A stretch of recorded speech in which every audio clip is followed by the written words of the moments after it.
Picture this. It's morning in Alcatraz. The guards do their routine check, and 3 cells look normal at first glance, heads still on pillows. But those heads are fakes, staring blankly with painted eyes and real hair.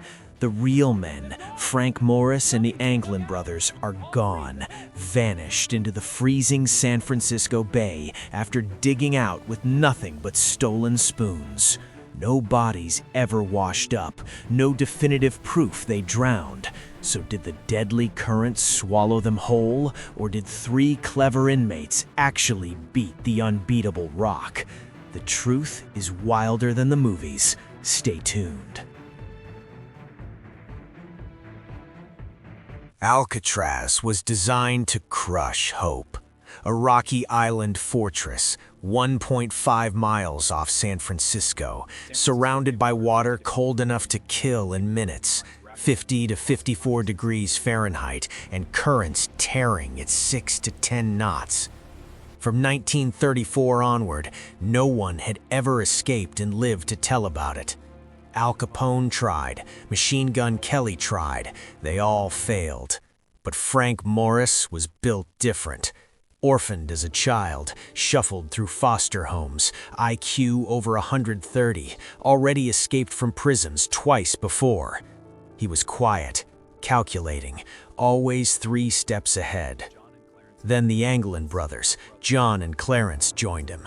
Georgia farm boys turned bank robbers, inseparable, tough as nails, and just as hungry for freedom. With help from another inmate, Alan West, they spent months turning impossible into possible. Morris led with brains. The brothers brought unbreakable loyalty. They'd been through hell together and weren't leaving without each other.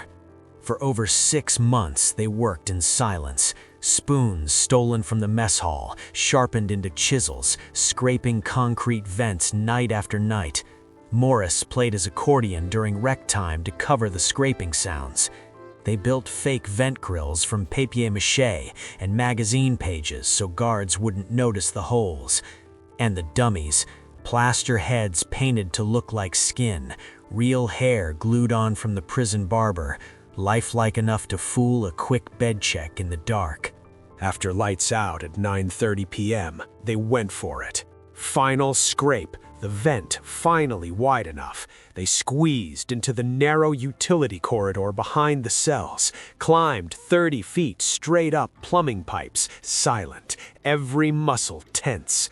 Crossed the rooftop under spotlights, slid down a 50-foot pipe to the ground, cut through barbed wire, reached the rocky shore. Their getaway, a raft made from over 50 stolen raincoats, glued and inflated by lung power, plus makeshift life vests. Alan West couldn't fit through his vent. He stayed behind and later told investigators everything.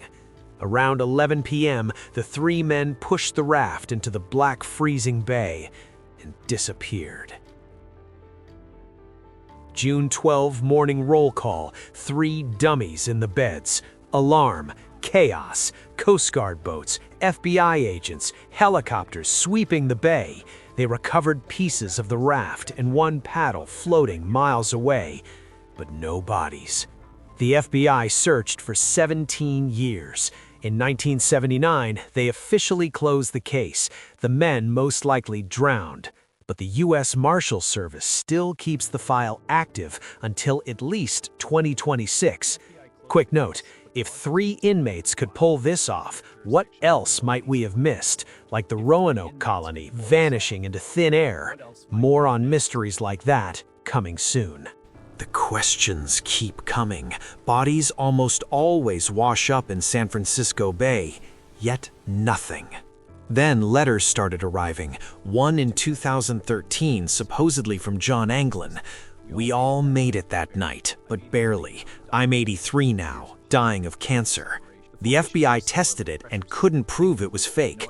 The Anglin family received unsigned Christmas cards for years with handwriting that looked familiar. A family friend showed up with photos from Brazil in the 1970s, 2 older men standing on a farm who looked strikingly like the brothers. Experts on TV specials ran facial recognition and said the match was strong, more likely than not them.